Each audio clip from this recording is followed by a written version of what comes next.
बिस्मिल्लाहिर्रहमानिर्रहीम। अल्लाहुम्मा सल्लि अला मुहम्मदिन व आलि मुहम्मदिन व अज्जिल फरजहुम।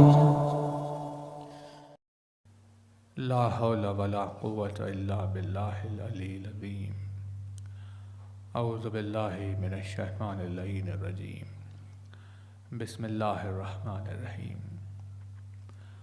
अल्हम्दुलिल्लाहिल्लज़ी क़सरत अन रुयतिही अबसारुन नाज़िरीन व अजज़त अन नातिही अवहामुल वासिफ़ीन।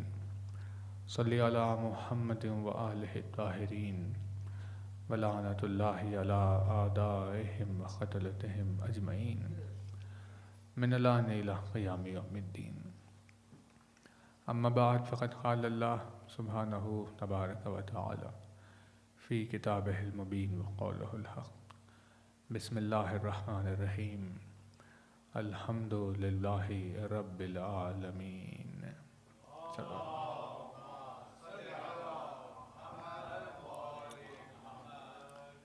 फरमाया साहिब आज़मुद्दरजात अल्फाज ने, फरमाया मालिक मौजिज़ नुमा अंदाज़ ने, फरमाया मौलाए कायनात अमीरुल मोमिनीन हज़रत अली इब्न अबी तालिब अलैहिस्सलाम।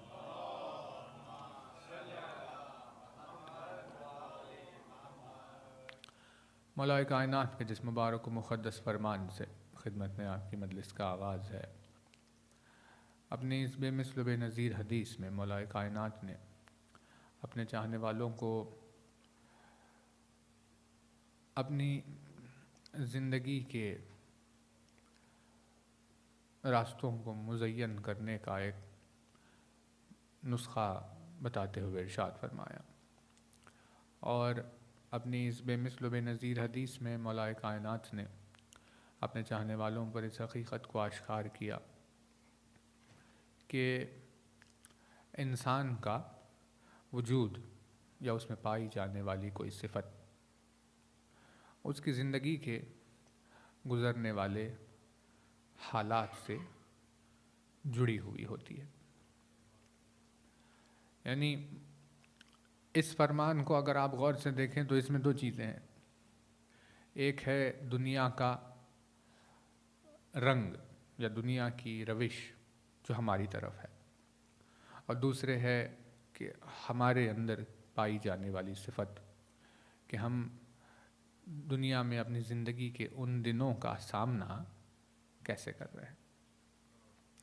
यानी एक दुनिया का मिजाज और एक दुनिया में रहने वाले का मिजाज। तो दुनिया के मिजाज के लिए तो मौला ने वाज़ेह इरशाद फरमाया बहुत सारे फरामीन में, जिसमें ये फरमाते हैं कि दुनिया में अगर 2 दिन है, तुम्हारी पूरी ज़िंदगी को अगर 2 दिनों में शुमार किया जाए तो फरमाया कि एक दिन तुम्हारे ख़िलाफ़ होगा, एक दिन तुम्हारे साथ होगा। तो जब ये क्या बयान किया, यह मिजाज दुनिया बयान किया कि दुनिया हमेशा एक सूरत हाल में नहीं रहेगी, कभी हमारे फेवर में होगी, कभी हमारे अगेंस्ट होगी। तो अब ये मिजाज दुनिया, अब इस मिजाज के बाद, इस मिजाज को बयान करने के बाद अपने चाहने वालों को उस सिफ़त की तरफ ताकीद दिलाई कि भाई जब यह मिजाज चल रहा है तो तुम्हें अपने वजूद में क्या कैफियत पैदा करनी चाहिए। तो फरमाया कि जब दुनिया तुम्हारी तरफ हो, जब तुम्हारा साथ दे रही हो, तो उस वक्त बहक न जाना, और जब दुनिया तुम्हारे ख़िलाफ़ चल रही हो तो उस वक्त टूट न जाना। यानी मौलाना ने इरशाद फरमाया कि भाई दुनिया का एक रंग है, अब हम तुम्हें ताकीद करते हैं कि तुम अपना एक रंग इख्तियार कर लो। अगर दुनिया साथ दे रही है तो कहीं ऐसा ना हो कि उसमें आकर बहक जाए इंसान, और अगर दुनिया ख़िलाफ़ चल रही है तो कहीं ऐसा ना हो कि उसके सबब से टूट जाए इंसान। तो फरमान की सेंटेंस फ्रेमिंग को अगर आप गौर से देखें हदीस को, इसमें मौलाए कायनात ने इन दोनों पहलुओं को कवर किया। एक ये कि भाई देखो, दुनिया या तुम्हारी ज़िंदगी के अय्याम के रंग कैसे होंगे, वो बदलते रहेंगे, लेकिन हम तुम्हें बताए देते हैं कि तुम्हें अपने वजूद में क्या पैदा करना है, क्योंकि अब दुनिया का कंट्रोल तो हमारे हाथ में है नहीं कि कल का दिन हमारे फेवर में हो या हमारे साथ हो या खिलाफ हो। तो मौलाना इरशाद फरमाया तुम्हारे कंट्रोल में सिर्फ तुम्हारा अपना रवैया है, तुम्हारी अपनी तबीयत है, तुम्हारा अपना बिहेवियर है। तो तुम उसी चीज़ की तरफ तवज्जो दो जिसे तुम कंट्रोल कर सकते हो, और उस चीज़ की फिक्र में परेशान मत हो जाओ जो तुम्हारे कंट्रोल से बाहर है, क्योंकि दुनिया के मिजाज को तुम कंट्रोल नहीं करते। इसीलिए उसके बारे में सोचते हुए रहना कि भाई कल परसों तरसों कैसी होगी दुनिया, इससे तुम्हारा टाइम वेस्ट हो जाएगा। बजाय इसके कि यूँ के नहीं सोचते कि दुनिया जब ऐसी होगी तो मुझे क्या करना होगा, दुनिया का रंग जब ऐसे होगा तो मेरी क्या जिम्मेदारी होगी। तो इस फरमान की या इस तरह के फरामीन की मौलाए कायनात की जो सेंटेंस फ्रेमिंग है, उसमें मिजाज ही ऐसा है जिसमें दुनिया के रंग को भी बताया और लोगों के अपने तबीयत की खातिर भी उन्हें ताकीद की कि तुम्हें क्या करना है। अब इसकी रूट, इसका नुस्खा यूँ है कि आप देखें तो मौला ने फरामीन में जिस बात को कॉमन रखा वो है दुनिया का अनस्टेबल होना। इरशाद फरमाते हैं कि देखो भाई, दुनिया के जो दिन है या तुम्हारी ज़िंदगी के जो दिन है वो कभी भी एक तबीयत के, एक मिजाज के एक जैसे नहीं रहेंगे, वो तब्दील होते रहेंगे। उसकी तब्दीली पर तुम्हारा कोई ज़ोर नहीं चलेगा, वो तब्दील हो जाएगा। लेकिन जब उसकी बात की जिससे बात कर रहे हैं, आपने चाहने वाले की बात की जिसको ये हदीस सुना रहे हैं, उससे फरमाया दुनिया का मिजाज ये होगा कि उसकी तबीयत रोज़ाना बदलती रहेगी, लेकिन तुम कामयाब उस वक्त होगे जब तुम्हारी तबीयत कभी भी ना बदले। हर दिन तुम्हारे लिए बदलते रहें लेकिन तुम्हारा मिजाज तब्दील ना हो जाए। तो फरमाया सबात क़दम के ज़रिए से इनका सामना किया जाए। इस तरह के फरामीन में मौलाए कायनात ने लफ्ज़ ज़ीनत का इस्तेमाल किया, यानी मजमून का तज़किरा किया, जिसको मौलाना इरशाद फरमाया देखो तुम दिन को सजा सकते हो। भाई तवज्जो रहे, यानी मौलाना इरशाद फरमाया कि आने वाला दिन चाहे तुम्हारे फेवर में हो या तुम्हारे खिलाफ, जो कल आने वाला है उसमें हो सकता है हमें कोई खुशी की खबर आए, हो सकता है कि कोई बुरी खबर आ जाए कि भाई हो सकता है आप इंटरव्यू देकर बैठे हुए हैं और अपॉइंटमेंट लेटर आ जाए, हो सकता है कल कहा जाए कि भाई आपको टर्मिनेट किया जा रहा है, कुछ भी हो सकता है। तो मौलाना इरशाद फरमाया कि भाई अब जो कल दिन आने वाला है, चाहे फेवर में हो या चाहे तुम्हारे खिलाफ, वो तुम्हारे लिए एक मौका है। जिस किस्म से जिस तरह से तालीम दी है मौला ने, इस तालीम को अगर आप देखें तो मौला ने इरशाद फरमाया वो कल चाहे साथ वाला हो या खिलाफ वाला हो, वो आने वाला दिन अगर तुमने दिन देखा, अगर सूरज तुलू हुआ और सांस चल रही है और दिन तुम्हें नसीब हो गया, तो मौला ने इरशाद फरमाया अब ये मत देखो कि वो साथ है या खिलाफ है।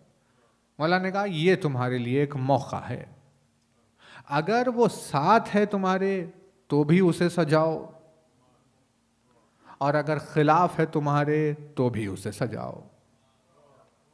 दोनों दिनों को मुज़य्यन करो, अगर तुम्हारी तरफ में हक़ में बात कर रहा है तो भी उसे मुज़य्यन कर दो, खिलाफ है तो भी मुज़य्यन कर दो।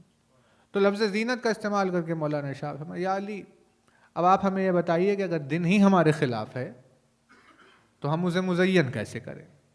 जब बात ही हमारे फेवर में नहीं हो रही, हमारे खिलाफ हो रही है, तो हम उसे कैसे सजाएं? तो मौला ने इरशाद फरमाया कि अल अफ़ाफ़ु ज़ीनतुल फ़ख्र।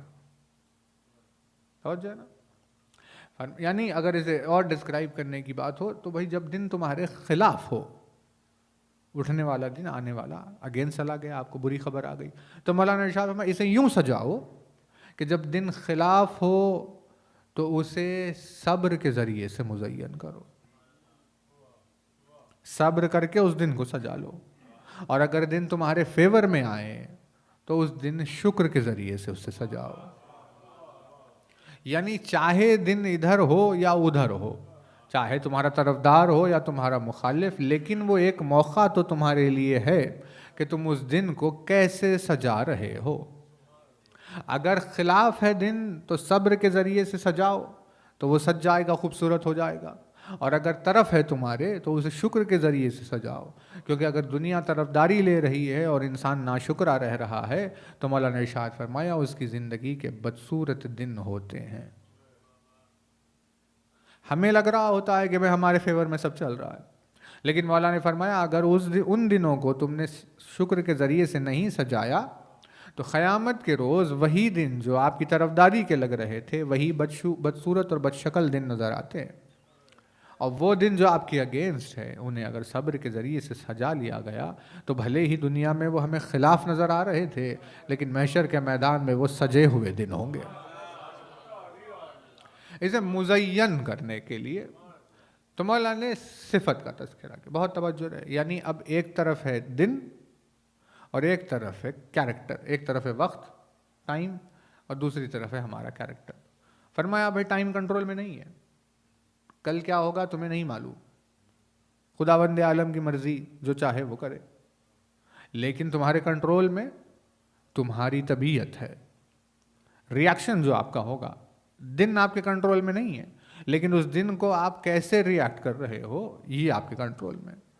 तो इसको यूं सजाते हुए इरशाद फरमाया कि अल अफ़ाफ़ु ज़ीनतुल फ़ख्र। लफ्ज़ मौलाना ने इस्तेमाल किया अफ़ाफ़, यानी अफ़ाफ़ किसे कहते हैं? ऐन फे अफ़ाफ़ या इफ़्फ़त जिसे कहते हैं, इफ़्फ़त ये लफ्ज़ बनता है जिसका मतलब है अपने दामन को दागदार होने से बचाना। अफ़ाफ़ कहते हैं या इफ़्फ़त कहते हैं कि अपने दामन को किसी चीज़ के दाग लगने से बचाने को इफ़्फ़त कहा जाता है। तो ये कैसे, यानी उसका मतलब ये नहीं है कि कोई चाय ना गिरे, इसके ऊपर कोई शरबत ना गिर जाए, कहीं दाग ना लग जाए, बल्कि मौलाना ने इरशाद फरमाया कि भाई दुनिया के दिनों में, आने वाले दिनों में तुम जिस तरह रिएक्ट करते हो वो तुम्हारा रिएक्शन भी तुम्हारे दामन को दाव पर लगा देता है। अगर खुशहाली के दिनों में नाशुक्री से ज़िंदगी गुजारी, जब दुनिया फेवर में थी तो तुमने नाशुक्री की तो मतलब दामन पर दाग लग गया, और अगर मुसीबत के दिन चल रहे थे और सब्र नहीं किया, बेसब्रे हो गए, तब भी दामन पर दाग लग गया। तो इफ़्फ़त कहते हैं उस तबीयत को कि जो इसे दागदार होने से बचाए। भाई बहुत तवज्जो रहे। यानी अब देखिए कौन सी मिसाल दे खिदमत में आपकी। एक मिसाल है बहुत हसीन, फरमान है मौला का बहुत खूबसूरत, जिसे आप इस मौके पर इस्तेमाल कर सकते हैं मिसाल के। बहुत तवज्जो रहे। क्या फरमाते हैं कि अगर कोई दौलतमंद किसी गरीब की मदद कर रहा है तो ये बहुत हसीन मंजर होता है, लेकिन उससे ज्यादा हसीन मंजर उस वक्त होता है जब कोई गरीब अल्लाह पर तवक्कल करते हुए अमीर की तरफ निगाह नहीं करता। भाई तवज्जो। मौला ने अमीर यानी दौलतमंद बेनियाज होता है, फरमाया वो बेनियाज है, उसके पास बहुत कुदरत है, उसने अपनी बेनियाजी में किसी की मदद करके मुजाहिरा बेनियाजी का किया, लेकिन इससे बड़ी बेनियाजी उस शख्स की होती है कि जो ज़रूरत के तहत तो मजबूर हो जाता है लेकिन फिर भी अल्लाह पर तवक्कल के ज़रिए से किसी के आगे हाथ नहीं फैलाता। यानी मौला ने क्या इरशाद फरमाते हैं कि भाई देखो दिन मिल रहा है तो वो तुम्हारे लिए उसे मुज़य्यन करने का मौका है। इस तरह अफ़ाफ़ के ज़रिए से, इफ़्फ़त के ज़रिए से क्या करो। इफ़्फ़त क्या है? उस दामन को बचाने का। फरमाते हैं अफ़ाफ़ की जो कैफियत है तबीयत, ये ज़ीनत फ़ख्र होती है। फ़कीरी के दिनों की ज़ीनत पाक दामनी होती है। यानी अगर मुसीबत आ जाए, फ़ख्र आ जाए तो इफ़्फ़त को मौला ने इरशाद फरमाया इफ़्फ़त के ज़रिए से उन दिनों की को मुज़य्यन कर दो। ये चैप्टर छिड़ गया जीनत का, मुज़य्यन का। तब देखिए खिदमत में आपकी, हमें आना है शहज़ादी के नाम तक। परवरदिगार आलम ने अपने दीन को, तौहीद और रिसालत को, इस्लाम को, कुरान को नाम अली से सजाया, और अली को उसने अपनी बेटी से सजाया। यानी अगर आप इसे ऑफिशियल टर्म्स यूज करें जैसे कुरान में होते हैं, तो परवरदिगार आलम ने तौहीद को, रिसालत को वलायत से सजाया। तौहीद और रिसालत को उसने वलायत से सजाया। वलायत को उसने, वलायत को भी तो सजाया। अब शहजादी से जब मौला कायनात को सजाया, तो शहजादी के लिए आप कौन सा लफ्ज़ इस्तेमाल करेंगे कि क्या खुदावंद आलम ने किसके ज़रिए से वलायत को सजाया? परवरदिगार आलम ने तौहीद और रिसालत को वलायत से सजाया, और उसने वलायत को इस्मत से सजाया। वलायत को उसने किससे सजाया? इस्मत से सजाया। देखिए इस्मत, ये किसे कहते हैं इस्मत? इसका मतलब क्या है? ऐन साद मीम, ये रूट है, ऐन साद मीम, इससे लफ्ज बना इस्म। अब ये जो लफ्ज इस्म है, ये आपको अलिफ से मीम से भी जुड़ मिलता है। तवज्जो रहे, अलिफ से मीम को भी इस्म कहते हैं, अलिफ सीन मीम को भी इस्म कहते हैं, ऐन साद मीम को भी इस्म कहते हैं।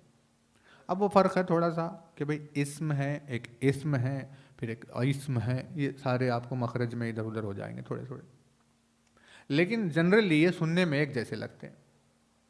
अलिफ सीन मीम इस्म के माना नाम के है, अलिफ से मीम इस्म के नाम माना गुनाह के है, और ऐन साद मीम के माना बेगुनाह के है। नहीं कर रहे तवज्जो? कितनी नज़ाकत है एक लफ्ज़ में, सुनने में एक जैसे, दो अपोजिट मीनिंग्स के साथ। अलिफ से अगर किसी ने इस्म को अलिफ से मीम ले लिया, ऐन साद मीम वाले इस्म को अगर उन्हें अलिफ से मीम ले लिया, तो बेगुनाह को गुनाह समझ लिया, और अगर इसे उल्टा कर लिया तो गुनाह की जगह बेगुनाह समझ लिया उसे। तो ऐन साद मीम से लफ्ज़ बना इस्म, इससे लफ्ज़ बना आसिम, इससे लफ्ज़ बना मासूम, इससे लफ्ज़ बना इस्मत। बेतवज्जो, मासूम हम कहते हैं ना, मासूम तो कॉमन वर्ड है। तो इसका मतलब क्या है? इसका मतलब है ऐन साद मीम का मतलब है किसी चीज से दूर होना। बहुत तवज्जो रहे, क्योंकि लफ्ज़ मासूम पर भी एक अजब दुनिया चल रही है। अब दुनिया को कौन समझाए, कितना समझाए दुनिया को? यानी ऐसे लग रहा है कि मानो इस दुनिया में आने का काम सिवाय समझाने के कुछ है ही नहीं। क्योंकि इंसान को भी तो थोड़ी अपनी तरफ से कुछ जुस्तजू होनी चाहिए कि मैं भी तो कुछ समझ लूँ खुद अपनी तरफ से। तो ये लफ्ज़ मासूम को लेकर भी बड़ी कहानियाँ हैं। ऐन साद मीम, जिसका मतलब है किसी से दूर होना। तवज्जो, जहाँ वो चीज़ नहीं पहुँच पाई तो उसे, उस दायरे को इस्मत कहते हैं, जिसे आप क्रॉस नहीं कर सकते। तवज्जो, और जो वो रखता है उसे मासूम कहते हैं। इसीलिए बोलचाल में मासूम उसे कहा जाता है जिस तक कोई गुनाह नहीं पहुंचा। तवज्जो, छोटे बच्चे को कहते हैं मासूम। क्यों? क्योंकि उसने कोई गुनाह नहीं किया। अंबिया को कहते हैं मासूम, फरिश्तों को कहते हैं मासूम, मासूम को कहते हैं मासूम। है ना? लफ्ज़ कॉमन है, जैसे लोगों में भी होता है। भाई माँ बाप को भी रब कहते हैं, अल्लाह को भी रब कहते हैं। इंसानों में भी आलिम कहा जाता है, अल्लाह को भी आलिम कहा जाता है। किसी को शख्स, किसी इंसान को मेहरबान कहा जाता है, अल्लाह को मेहरबान कहा जाता है।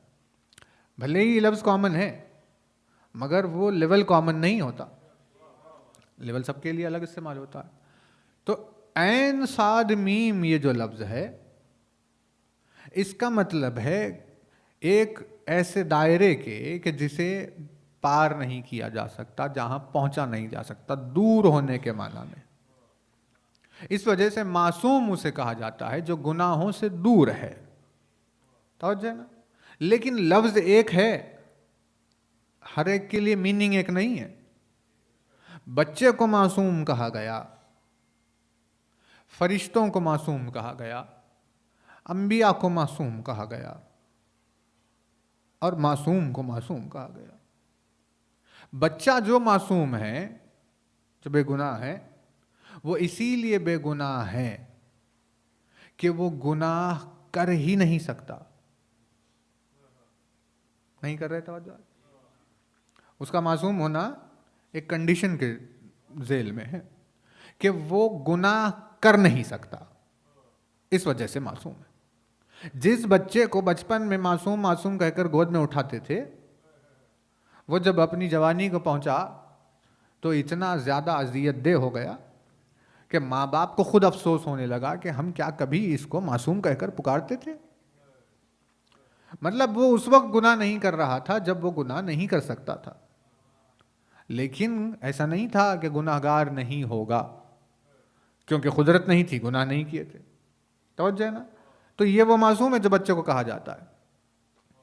फरिश्तों को जो मासूम कहा जाता है वो ये है कि वो गुनाह करते ही नहीं,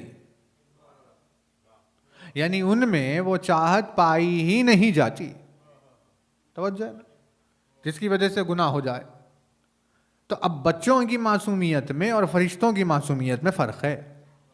बच्चा मासूम है क्योंकि गुनाह कर नहीं पा रहा है, फरिश्ते इसीलिए मासूम है क्योंकि वो गुनाह करते ही नहीं है। अंबिया इसीलिए मासूम है क्योंकि उन्होंने अपने आप को गुनाहों से रोके रखा है, यानी अल्लाह ने उनसे कंट्रोल नहीं छीन लिया, अल्लाह ने उनसे कुदरत नहीं छीन ली, लेकिन उन्होंने अपनी मर्जी से अपने आप को उस दायरे से रोक लिया जो परवरदिगार आलम की नाराजगी का है। इसीलिए वो एक मासूम है। तवज्जो है ना। लेकिन जो मासूम को कहा जाता है, जिसे आप कहते हैं इस्मत मुतलक़ा जो कहा जाता है कि भाई मासूम मुतलक़ वो होता है कि जिसके लिए, जिसके वजूद के लिए गुनाह का तसव्वुर ही नहीं होता।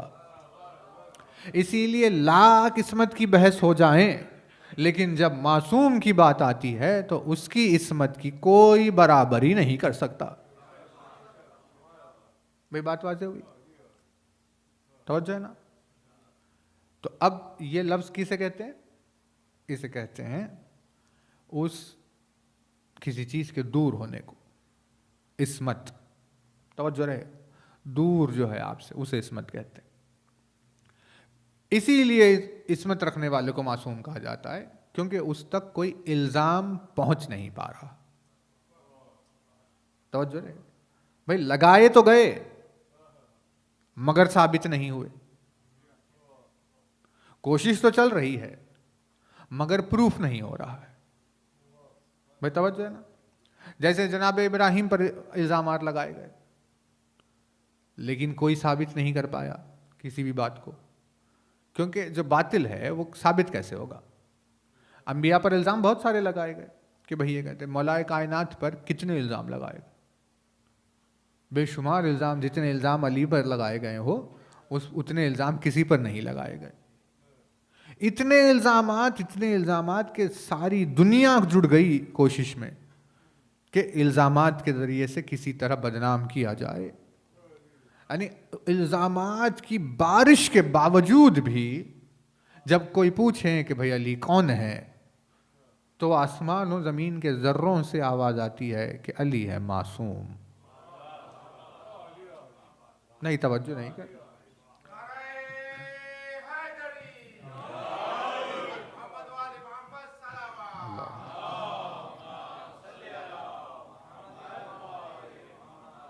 भाई बात हो रही।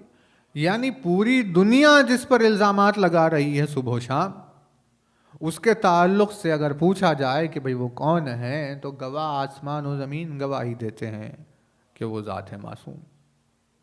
मासूम मतलब ये है कि भाई कोशिशें तो होगी लेकिन बात कभी साबित नहीं कर पाएगा, क्योंकि वो इस्मत का दायरा है ना तवज्जो। परवरदिगार आलम ने यही लफ्ज इस्तेमाल किया, ऐन साद मीम है ना वो, या अय्युहर रसूल बल्लिग मा उन्ज़िला इलैका मिर रब्बिक व इल्लम तफ़अल फमा बल्लग़त रिसालता वल्लाहु यासिमुका मिनन्नास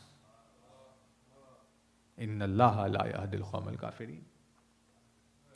ऐर वो जो रसूल है, पहुंचा दीजिए उस बात को जिसे अल्लाह ने आप पर नाजिल किया है, आपके रब ने आप पर नाजिल, और अगर आपने ये नहीं किया तो कार्य रिसालत अंजाम नहीं दिया। फमा बल्लग़त रिसालता वल्लाहु यासिमुका मिनन्नास, और अल्लाह, अब तर्जुमा इसका क्या किया जाता है, अल्लाह आपको लोगों के शर से महफूज रखेगा, यही ट्रांसलेशन होता है ना।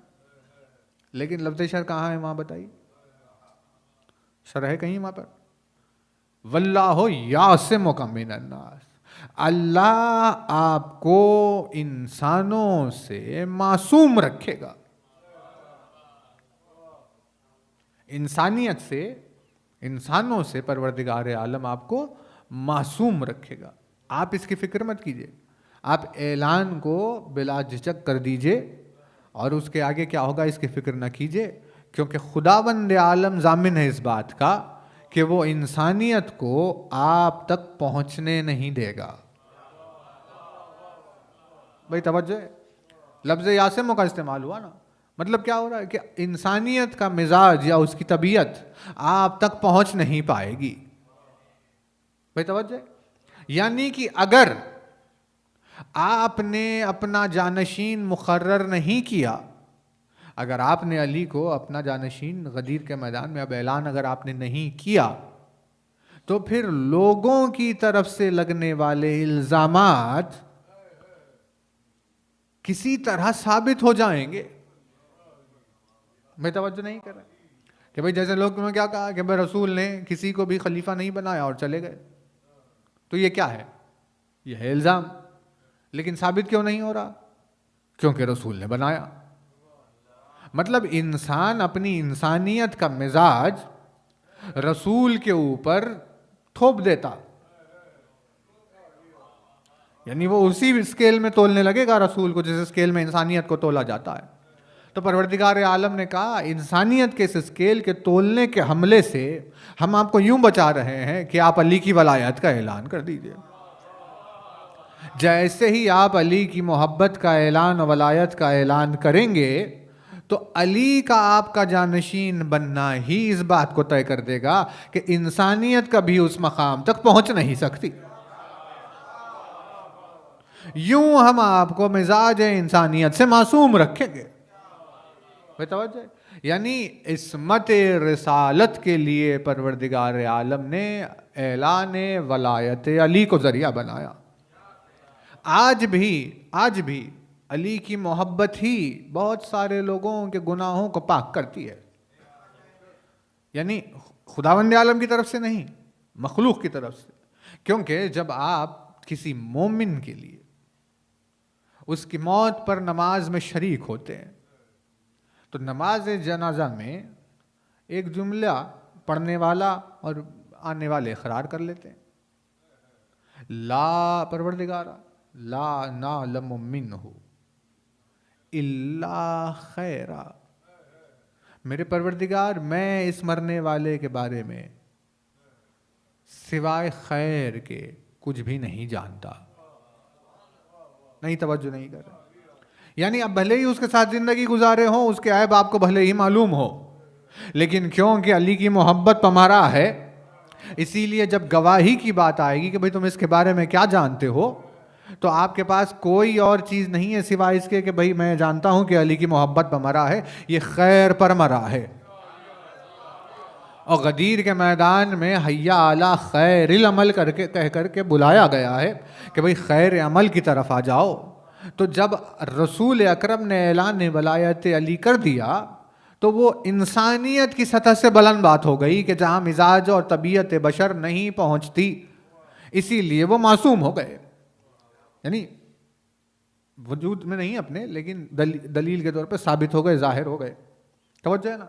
वैसे ही अली का चाहने वाला जब उसकी मोहब्बत और उल्फत लेकर मरता है तो कितने इल्ज़ामात उस पर रहते हैं, भले ही तबीयत जानने की, लेकिन कोई भी बयान नहीं होते सिवाय इसके कि मैं इसके बारे में सिवाय खैर के कुछ भी नहीं जानता।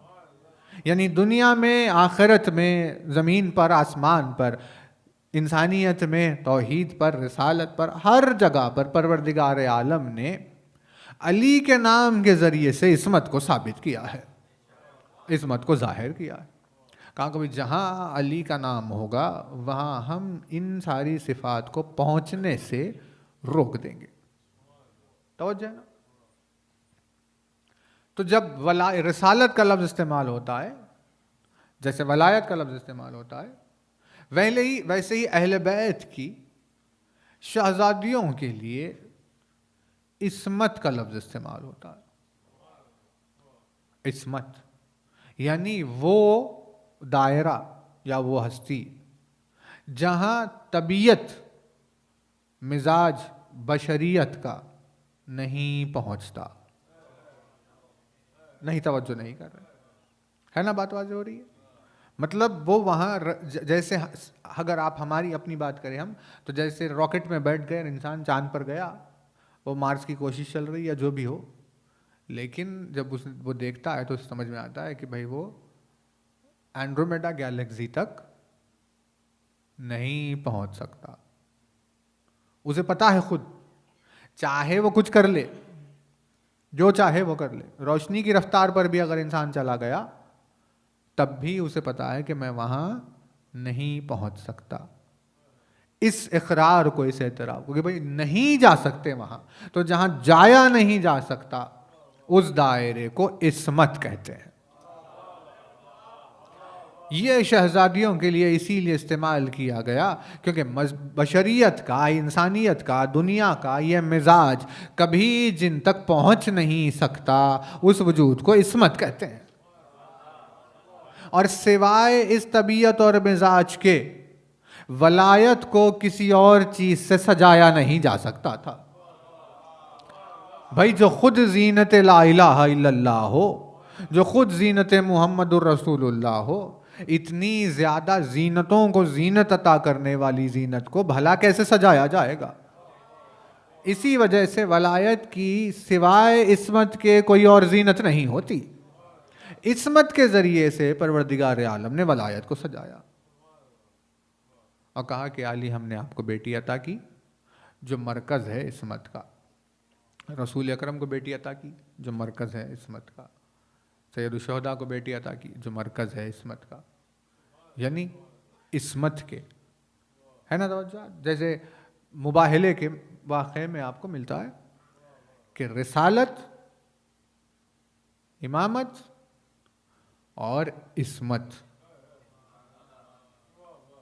रिसालत और इमामत, वलायत और इस्मत मैदान मुबाहला में पहुंचे। नसारा नजरान ने इन्हें दूर से आते हुए देखा, तो वो जो उन्होंने ये कहा कि हम मुबाहला नहीं करेंगे, जो उन्होंने विड्रॉ कर लिया कि भाई हम देख रहे हैं ऐसा चेहरा, ऐसे चेहरे नज़र आ रहे हैं जो अगर बददुआ कर दे तो फिर अजाब इलाही टल नहीं पाएगा, ये कहकर जो उन्होंने विड्रॉ कर लिया अपने आप को कि हम मुबाहला नहीं करेंगे, ये उन्होंने रिसालत, वलायत, इमामत के चेहरे को देखकर नहीं किया,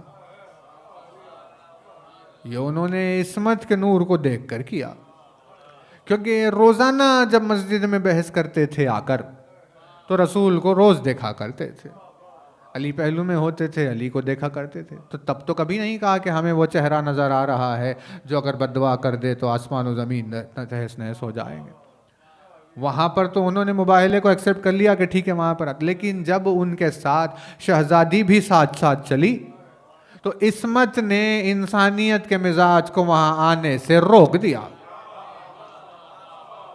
कि भाई किसी की यहां तक रसाई नहीं होगी। इस इस्मत की सिफत के जरिए से अल्लाह ने वलायत को सजाया। क्लियर हो रही है ना बात? अजीब तो नहीं चल रहा कुछ? इस्मत के जरिए से उसने सजाया। तो इस्मत क्या हुई? जीनत वलायत। अब ये मजमून पर अगर आप आ जाएं तो इसके लिए हमें गुजरना होगा डेकोरेशन के मिजाज से। देखिए अब मजलिस के बहुत सारे मौजज़ात होते हैं।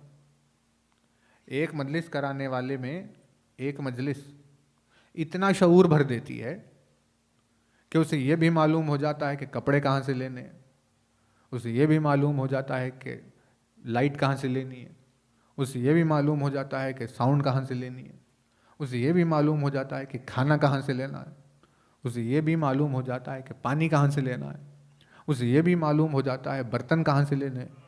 यानी एक मजलिस अगर कोई करा रहा है तो वो एक मजलिस के इंतज़ामात में वो इतनी चीज़ों में इन्वॉल्व हो जाता है कि उसे सब कुछ मालूम हो जाता है कि कौन सी चीज़ सबसे अच्छी कहाँ मिलती है, कैसे मिलती है। नहीं, तवज्जो नहीं कर रहे। यानी भले ही नाम हुसैन पर वो अज़ादारों को खिलाने की कोशिश कर रहा हो, लेकिन मजलिस के नाम से ही हुसैन ने उसे दुनिया से लड़ने के काबिल बना दिया। नहीं कर रहे तवज्जो।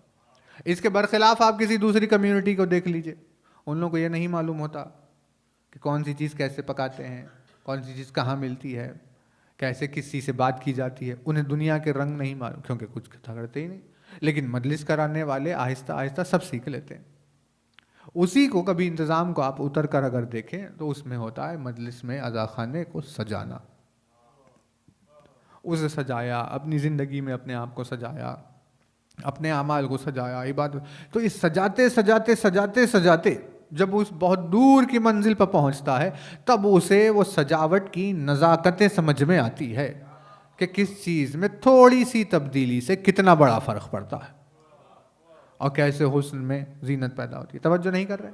ठीक है, चलिए तवज्जुहात की खातिर खिदमत में आपकी हम एक अनीस का बंद सुना देते हैं, जिसमें अनीस ने खूबसूरती की बात की। हालांकि परसों ही हुआ, आपने सुना जो नमक पर चल रहे थे मजाल, उसमें अनीस ने जिस नज़ाकत की बात की कि अगर मुसव्विर के, आर्टिस्ट के, किसी भी मुसव्विर के, मेमार के सामने कोई तस्वीर आ जाए तो लोगों को समझ में नहीं आएगा कि भाई इसमें क्या चेंज किया जा सकता है। लेकिन एक आर्टिस्ट, उसकी नज़र जो देख रही होती है, छोटी सी चीज़ को ऐसे बदल देता है कि जो अभी बुरी शुमार की जा रही थी उस बुरी को ही खूबसूरती में तब्दील कर देता है। तवज्जो है ना? अब देखिए जो अपने मिस्रों में अनीस ने जो इस्तेमाल किया वो आपकी खिदमत में अर्ज कर रहे हैं। एक अनीस ने इस्तेमाल किया किसी चीज़ का स्ट्रेट होना और किसी चीज़ का बेंड हो जाना। तो भाई अगर टेढ़ा हो जाए कोई तो ये तो बुरी बात है। अब ये देखिए, बॉटल अगर टेढ़ा हो जाए तो ख़राब लगेगा, ये माइक का स्टैंड टेढ़ा हो जाए ये ख़राब लगेगा। तो सब चाहते हैं कि भाई सीधी रहे हर चीज़ का सीधा होना चाहिए। लेकिन अनीस ने कहा कि भाई आप किसी आर्टिस्ट से अगर बात करें तो वो बताएगा कि कैसे किसी चीज़ के टेढ़े होने के बावजूद भी उसमें हुस्न पैदा कर सकते हैं। दूसरा उन्होंने इस्तेमाल किया ब्लैक, काले कलर को। लोगों ने कहा कि भाई काला होना जो है आपके लिए बुरी बात हो गई। लेकिन अनीस ने बताया कि अगर आर्टिस्ट के सामने आ जाए तो वो काले रंग को सफ़ेद से अच्छा कैसे बना देता है। तवज्जो। तो अब देखिए मिसालें जैसे दामन के दाग की है कि भाई वाइट कुर्ता है, उसका दामन है वाइट और यहाँ पर दाग लग गया, तब दूर से आपको ख़राब लग रहा है। लेकिन अनीस ने यह बहस की कि भाई ये आपको दामन पर है लगा हुआ इसीलिए आपको ख़राब लगी, यानी क्योंकि वो बेमहल है। लेकिन अगर उसका महल ढूंढ लेंगे आप तो महल में वो ऐब अब जो नज़र आ रहा है वो हुस्न में तब्दील हो जाएगा। जैसे कि उन्होंने कहा कि भाई अगर दामन पर लगे हुए दाग को वहां से निकाल कर किसी खूबसूरत चेहरे के रुखसार पर लगा दिया जाए, तो कहा कि भाई अभी जो बुरा दिख रहा था वो अभी कितना ज्यादा हसीन हो गया। नहीं कर रहे तवज्जो आप। अब बहरहाल मिसालें तो थी। अब देखिए कि लिखते क्या है। कजी कहते हैं टेढ़े होने को, और सीधा होना है सीधा। लिखते हैं कि है कजी ऐब, है कजी ऐब मगर हुस्न है अबरू के लिए। है कजी ऐब मगर हुस्न है अबरू के। अबरू का बेंड होना उसकी खूबसूरती है। मान लीजिए बिल्कुल सीधे अगर होता, स्ट्रेट लाइन की तरह, तो कैसे अजीब अजीब लगते सब। तो अनीस ने कहा भाई आप जिसे समझ रहे थे कि ऐब है, उसे मुसव्विर के पास अगर ले जाया जाए तो उस मुसव्विर ने अबरू को यूं ऐसे बिठाया लाकर एक जगह पर कि जो ऐब लग रहा था वो हुस्न हो गया। है कजी ऐब मगर हुस्न है अबरू के लिए।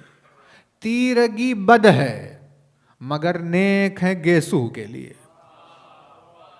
तो कहा भाई काला होना तो ऐब है, लेकिन अगर बाल काले ना हो तो उनका काला ना होना ऐब हो जाता है।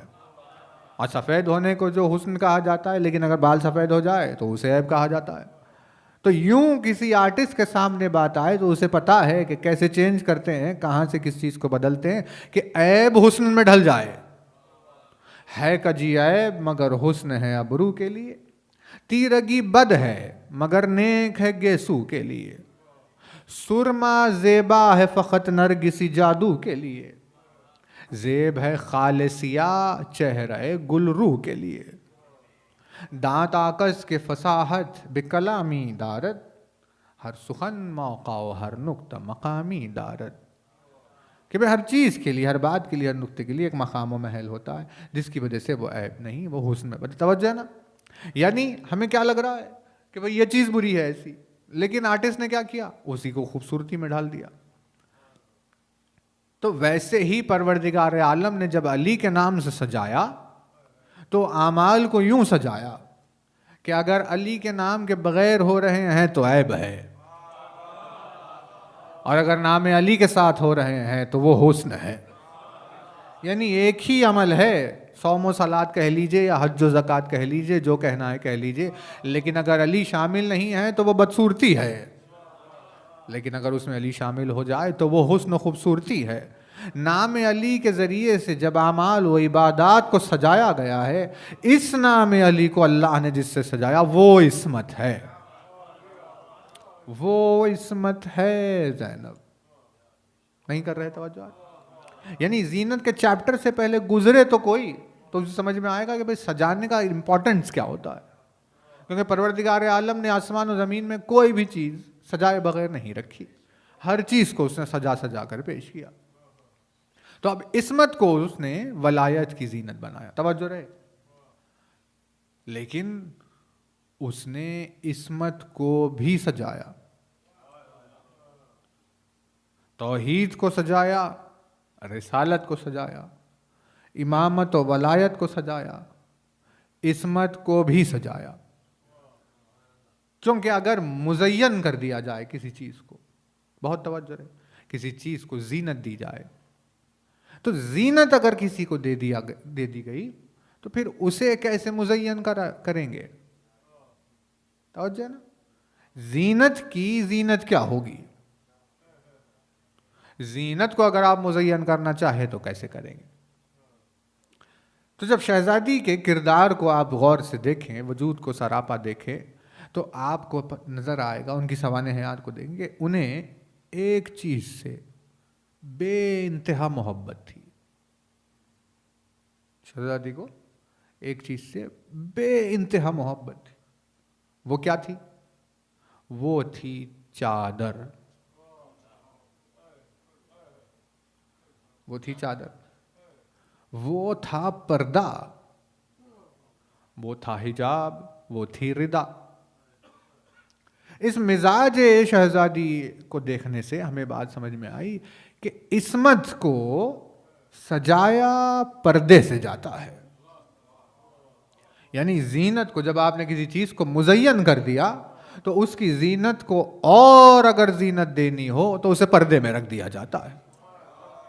क्योंकि किसी भी चीज़ को जब बेइंतहा सजा दिया जाए, बेइंतहा मुज़य्यन हो जाए, तो फिर उसे मंजर आम पर नहीं रखा जाता, क्योंकि वो जीनत के लिए ऐब हो जाता है। जीनत की जीनत बनकर हिजाब आता है कि जब मुज़य्यन हो गए तो फिर अब पर्दे में हो। यानी परवरदिगार आलम ने हिजाब को भी हुस्न का जरिया बनाया है कि भाई जितना मुज़य्यन किया जाएगा उतना ज़्यादा हिजाबों में रखा जाएगा। माँ बाप के दिल से ही पूछ लीजिए, अगर बच्चा होनहार है, बच्चा हसीन है, बच्चा कमाल रखता है, तो माँ बाप चाहते हैं कि भाई मेरे बच्चे को मैं छिपा कर रखूँ लोगों से, लोगों की नज़र ना पड़ जाए। क्यों? क्योंकि अब हुस्न है तो फिर इसकी जीनत है कि इसे पर्दे में रखा जाए। यानी परवरदिगार आलम ने पर्दे को जीनत करार दिया है कि जब किसी चीज़ को मुज़य्यन कर दिया गया तो उसे मुज़य्यन करने के लिए पर्दे का इस्तेमाल किया जाएगा। इसीलिए उसने जहाँ जहाँ पर्दे का जिक्र किया वहाँ वहाँ जीनतें छिपी हुई है। अपने हबीब को, अपने नूर को, अपनी इतनी ज़्यादा अजीम शान उल्फत से भरी हुई अब्दियत को, ऐसी ज़ात को जब उसने मेराज पर बुलाया तो मेराज पर अली के दीदार के लिए भी जो हुस्न का, जो जीनत का मयार था, परवरदिगार आलम ने वहाँ भी पर्दे का एहतमाम किया।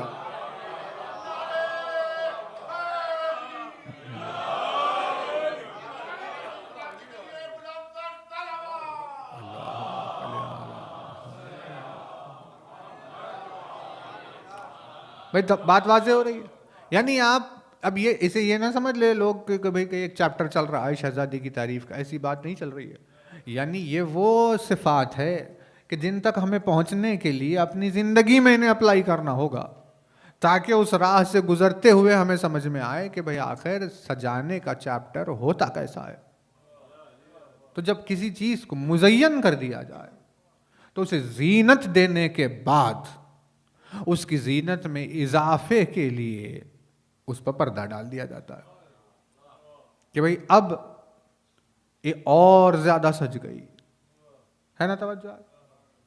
तो अब क्या हुआ, अब सिलसिले को देखिए। तौहीद को, रिसालत को वलायत से सजाया, वलायत को परवरदिगार आलम ने इस्मत से सजाया, और इस्मत को उसने पर्दे से सजाया।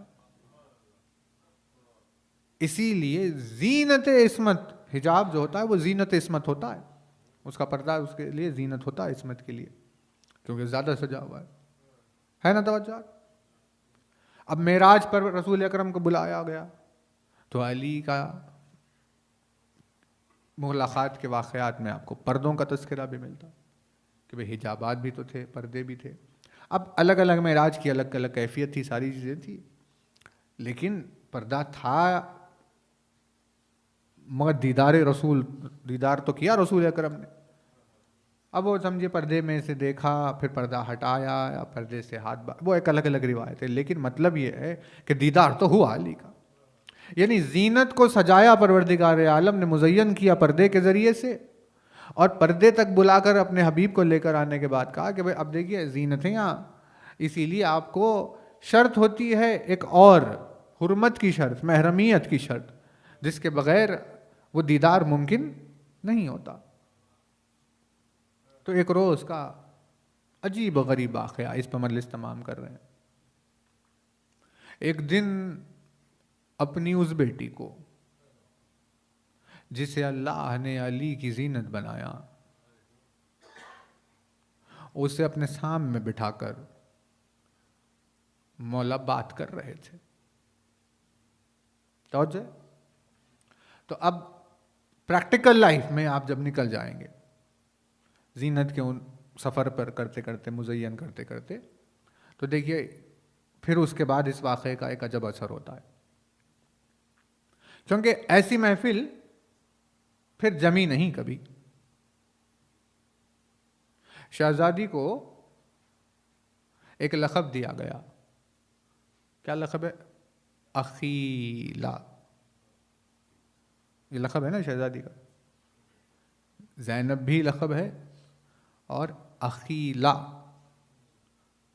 अखीला बनी हाशिम, यानी बनी हाशिम की अखीला। तो मतलब किसे कहते हैं? अक्ल कहते हैं साहिब अक्ल होने को।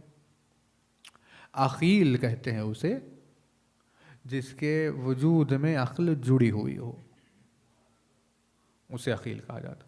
अखीला फेमिनाइन है, अखील मस्कुलाइन है, अखीला फेमिनाइन है, मुज़क्कर है, ये मुअन्नस है। तवज्जो ना। तो अकीला बनी हाशिम कहा जाता है।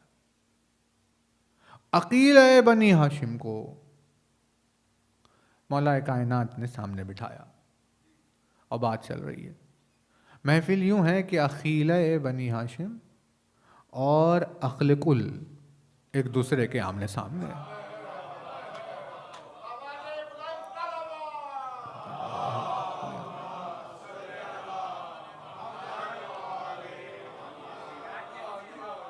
मजमून ही अजब था। यानी इस पर इंशाअल्लाह हम कोशिश तो कर रहे हैं, लेकिन अब उसकी इनायत हो तो बात आगे बढ़ती है। लेकिन ये मजमून इस महफिल के ऊपर कभी गुफ्तगू होगी इंशाअल्लाह। लेकिन ऐसे दो लोग कि जैसे अखीला बनी हाशिम एक हो और अखले कुल दूसरी तरफ हो, एक तरफ बाब मदीनतुल इल्म हो और दूसरी तरफ आलिम गैर मुअल्लिमा हो।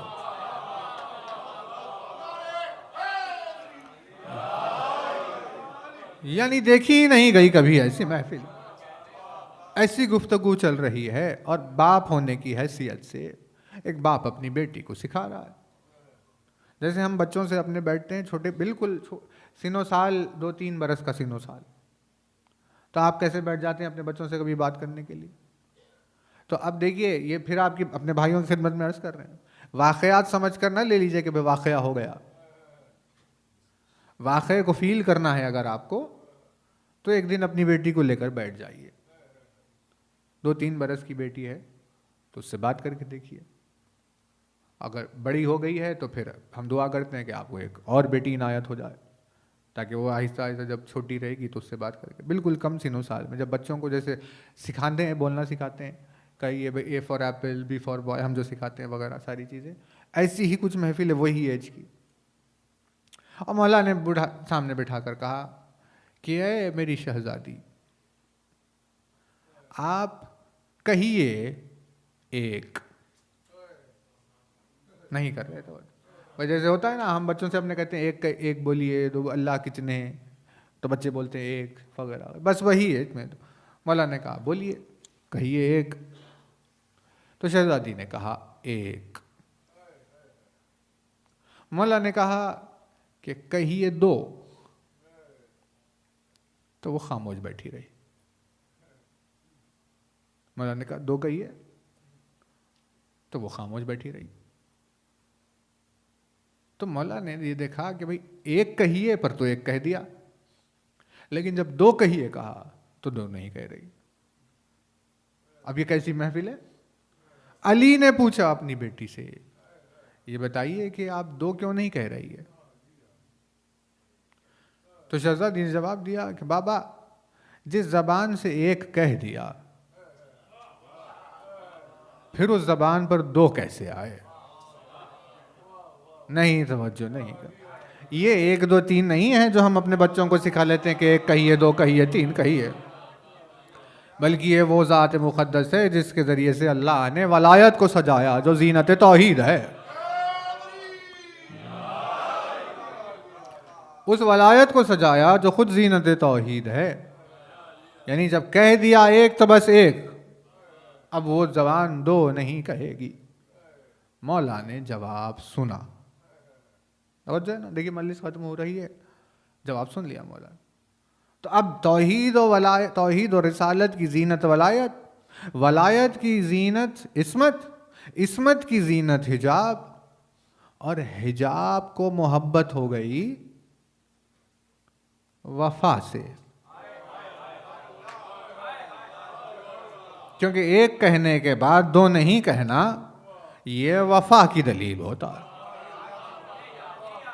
तो अली ने जब इस्मत के मिजाज में वफा की मोहब्बत को देखा, मिजाज में बेटी को बाप देख रहा है आंखों के सामने अपने, तो जाहिर सी बात है आप जैसे पहचानते हैं कि भाई अच्छा इनके ये मिजाज है, औलाद को जो पहचानते वालिदैन। कहा अली ने कि अच्छा कहिए, एक तो एक कह दिया, और जब दो कहने की बात आई तो दो नहीं कहा। तो अली ने कहा कि बाबा मैं उस ज़बान से दो कैसे कह दूं जिस ज़बान से एक कह दिया है। तो कहा अच्छा, यानी इस कदर एक से जो लगाव हो गया कि अब फिर दो नहीं कहा जाएगा। तो अली ने देख लिया कि इस्मत के मिजाज में वफा की मोहब्बत पाई जाती है। देख लिया अली ने। अब देखने के बाद कहा कि ठीक है, अब इस मिजाज के उल्फत के नतीजे में नमाज शब की तन्हाइयों में अली उठे, और वहाँ पर अली ने सवाल औलाद का, देखिए अब ये तो हम कहते हैं ऐसे कि बेटा मांगा या ऐसी कोई, लेकिन ऐसा नहीं है कि ज़ाती रिश्ता मांग रहे थे कि बेटा मुझे हो, बेटी मुझे हो, ऐसे कोई हो। ज़ाती रिश्ते का सवाल नहीं था, बल्कि किसी पैकर का वजूद चाह रहे थे, किसी सिफत का पैकर चाह रहे थे, किसी सिफत का वजूद चाह रहे थे। अपनी बेटी में इस कदर वफा की शिद्दत को देखा अली ने कि हाथों को बुलंद करके नमाज शब की तन्हाइयों में परवरदिगार आलम से वफा के पैकर को तलब किया।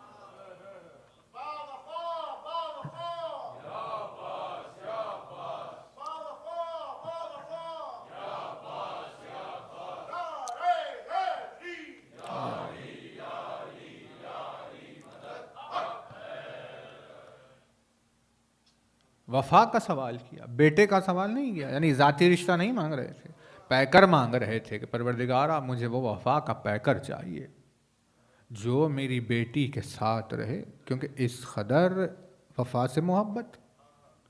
इसी वजह से अब क्या हुआ, अब सिलसिला बस देखिए मजलिस तमाम हो गई। तौहीद को, रिसालत को वलायत से सजाया, वलायत को अल्लाह ने इस्मत से सजाया, इस्मत को उसने जीनत से सजाया, जीनत ने अपने आप को पर्दे से सजाया, और पर्दे ने अपने आप को वफा के जरिए से सजाया।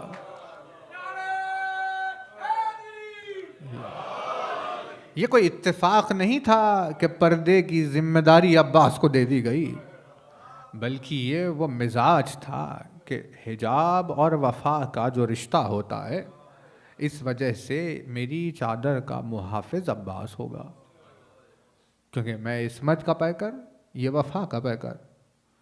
यूं परवरदिगार आलम की सजावट में और इजाफा हुआ।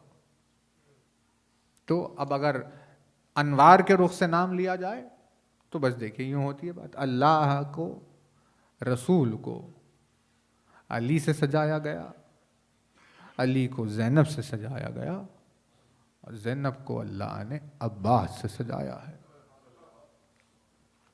आंखें नम हुई, आपकी बात को तूल नहीं देंगे। 2 मजलिसें और है, कल और परसों।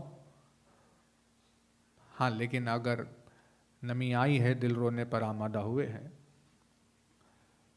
तो वो एक लम्हा खिदमत में आपकी जल्दी से बयान करके मजलिस तमाम कर देंगे। जब इस बहन ने बेइंतहा शिद्दत और तड़प के साथ अपने भाई को याद किया था,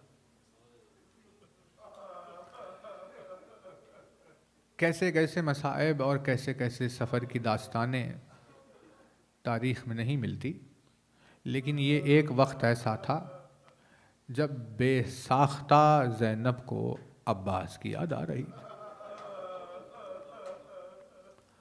और इस टूटे हुए दिल से, यानी लहजा ही, वाक़या ही, वो मौका ही, वो महल ही बता रहा है कि इस टूटे हुए दिल से ज़ैनब ने आवाज़ दी कि कहाँ चला गया मेरी चादर का मुहाफिज अब्बास। कि गुर्बत की इंतहा का आलम यह था कि वो ज़ैनब जिसकी कनीज़ी में आना फ़िज़्ज़ा का शरफ़ था, वो ज़ैनब जिसकी कनीज़ी में होना फ़िज़्ज़ा के लिए शरफ़ है, उस फ़िज़्ज़ा से ज़्यादा अपने आप को गरीब महसूस कर रही थी। इतना ज़्यादा ज़ैनब का दिल टूट गया था। मंज़र कौन सा है वो मंज़र है दरबार शाम का मंज़र। यानी ज़ैनब के लिए सबसे पहले इतनी बड़ी मुसीबत थी, दरबार नहीं था बल्कि वो शहजादी के लिए मख्तल था कि जिसमें जाना यानी कत्ल हो जाना, शहादत हो जाना है। 700 कुर्सी नशीन और अली की बेटी बेमखना चादर।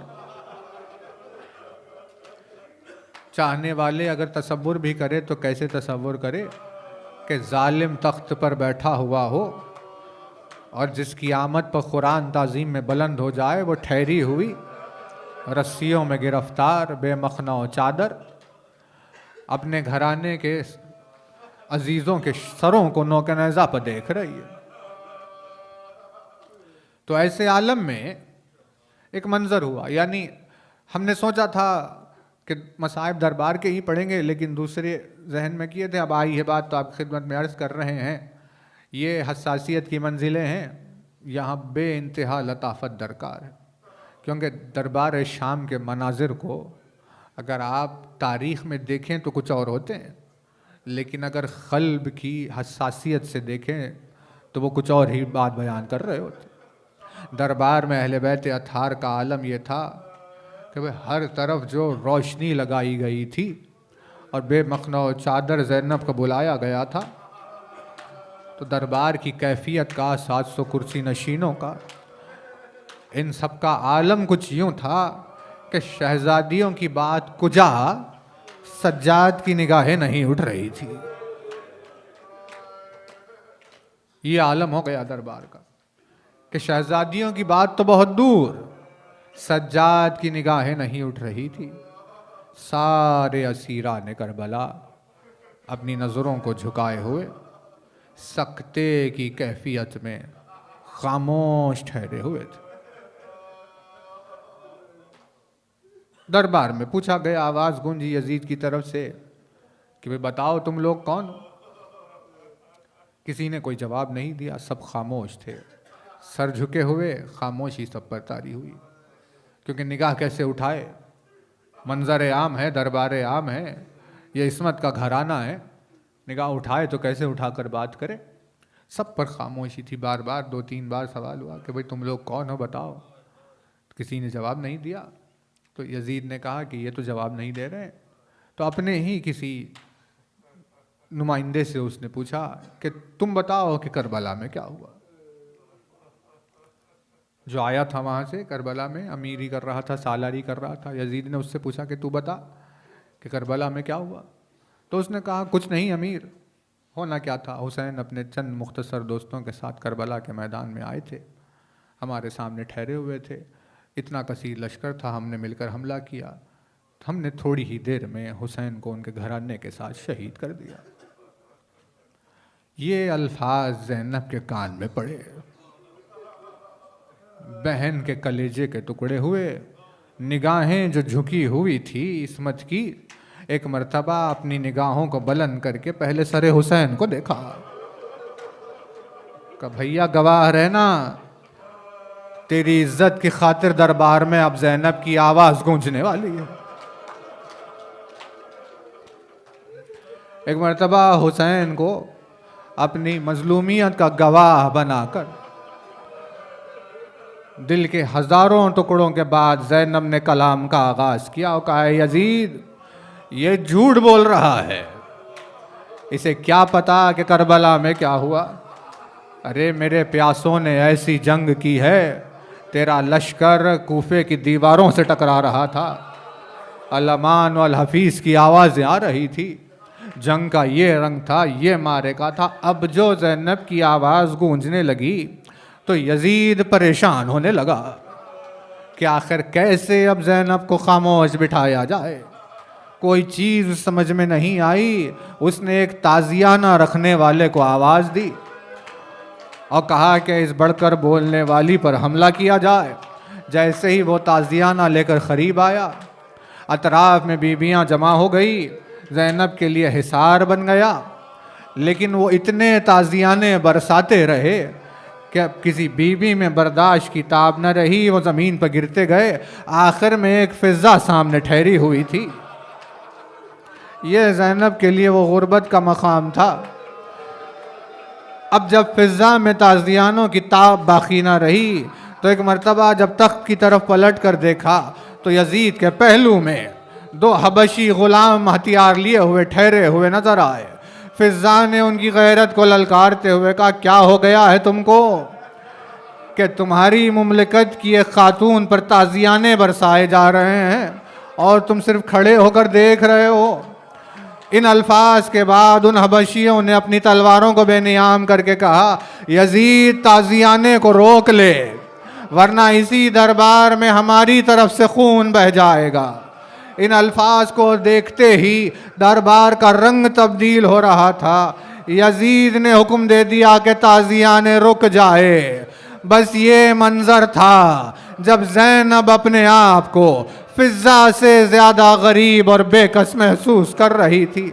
एक मर्तबा अब्बास के सर की तरफ मुतवज्जे होकर कहा, ऐ मेरी चादर के मुहाफिज अब्बास, अरे बहन की गुर्बत को देखना कि गुलाम और कनीज की हिमायत के लिए लोग जमा हो गए, लेकिन मैं तरसती रह गई, मैं तड़पती रह गई कि मेरी चादर का मुहाफिज कहाँ।